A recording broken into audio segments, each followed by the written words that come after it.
নমস্কার বন্ধুরা, ডলিস কিচেনে সবাইকে স্বাগত জানাই। আজ একটা নতুন ধরনের পটলের রেসিপি নিয়ে এলাম, পটলের পোস্ত। এই পোস্তটা আমি বানিয়েছি কাজু, পোস্ত আর টমেটো বাটা দিয়ে। খেতে ভীষণই ভালো হয়, বাড়িতে একবার বানিয়ে ট্রাই করে দেখতে পারেন, খুবই সুস্বাদু হয়। তা ভিডিওটা যদি ভালো লাগে বলবো একটা লাইক দিতে, অনুরোধ করব। তো চলুন কিভাবে বানিয়েছি রেসিপিটা শুরু করি। পটলগুলো ভেজে নেব, সবকটা পটল খুব ভালো করে একটু ভেজে নেব। সবকটা পটল দিয়ে দিলাম। গ্যাসটা সিমেই আছে। পটলগুলো এখন একটু ঢাকা দিয়ে খুব ভালো করে একটু ভেজে নেব। খুব অল্প সামান্য নুন দিলাম। নুনটা দিয়ে দিলে কি হবে, পটলটা একটু নরম হয়ে যাবে। এখন পটলটা 5 মিনিট ঢেকে রেখে দেব। 5 মিনিট ঢেকে দিলাম, পটলটা ভাজা ভাজা হয়ে যাবে। এখন একটা মশলা বানিয়ে নেব। এখানে নিয়েছি পোস্ত, কয়েকটা কাজু বাদাম আর 3-4টে কাঁচা লঙ্কা, লাল কাঁচা লঙ্কা আর 2টো টমেটো। এটা আমি মিক্সিতে পেস্ট করে নেব। এখন ঢাকনাটা সরিয়ে নেব। আর দেখুন পটলগুলো ভাজা হয়ে গেছে, খুব ভালোভাবেই ভাজা ভাজা হয়ে গেছে। তেলটা অল্প সামান্য বেশি দিয়েছি আজকে। একটু তেল বেশি দিলে খেতে ভালো হয়। তাহলে তেলটা যেরকম যদি বাড়িতে ট্রাই করেন, তেলটা নিজেরা যেরকম খান সেইভাবেই দেবেন। এখন কিছু মশলা দেবো এর মধ্যে। এখানে হাফ চামচের মতো আদা আর কাঁচা লঙ্কা আমি গ্রেট করে নিয়েছি, সেটা দিয়ে দিলাম।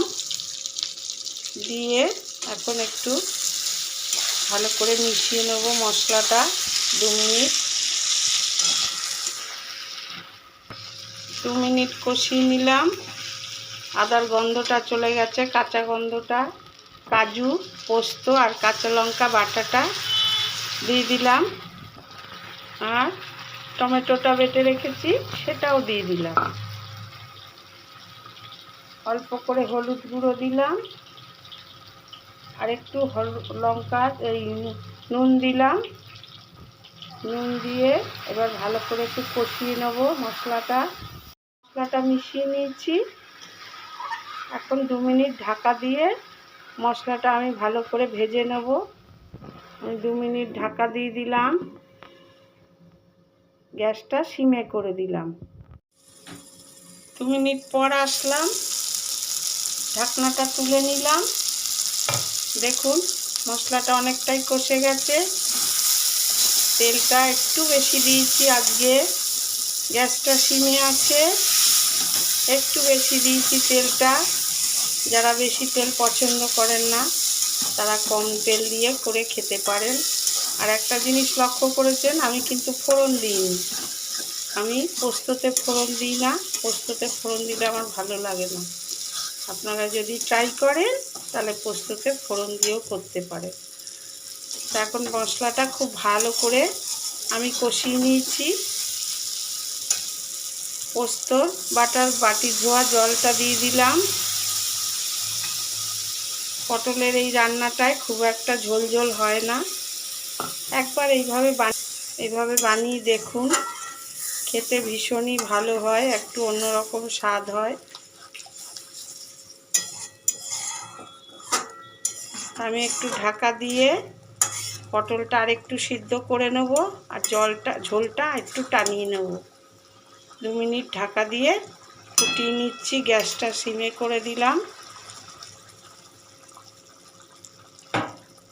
2 মিনিট ঢেকে দিলাম। ফিরে এলাম 5 মিনিট পর। দেখুন ঝোলটা অনেকটাই শুকিয়ে গেছে।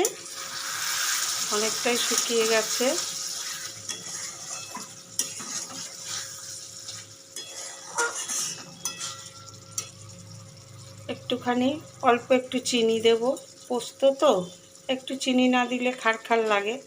আর ধনেপাতা আমার কাছে এই মুহূর্তে নেই। ধনেপাতাটা থাকলে ধনেপাতাটা দিয়ে নামিয়ে নিলেই হয়ে যাবে। পটলের পোস্ত এইভাবে বানালে পটলের পোস্তর স্বাদ দ্বিগুণ বেড়ে যায়। তো এখন রেডি হয়ে গেল পটলের পোস্ত। এই দেখুন, দেখতে কত সুন্দর হয়েছে, খেতেও খুব সুন্দর হয়। একবার বানিয়ে দেখবেন। তাহলে একটা প্লেটে নিয়ে আপনাদের দেখাচ্ছি। একটা বাটিতে বলে নিয়ে নিলাম। দেখুন দেখতে কত সুন্দর হয়েছে। তাহলে এইভাবেই বানিয়ে নিন। পটলের পোস্তটা খেতে ভীষণই ভালো হয়। আর আবারও বলবো, ভিডিওটা যদি ভালো লাগে একটা লাইক দেবেন। যারা এখনও সাবস্ক্রাইব করেননি তারা সাবস্ক্রাইব করে নেবেন। তাহলে ফিরবো আবার একটা নতুন ভিডিও নিয়ে। ততক্ষণে সবাই সুস্থ থাকবেন, ভালো থাকবেন।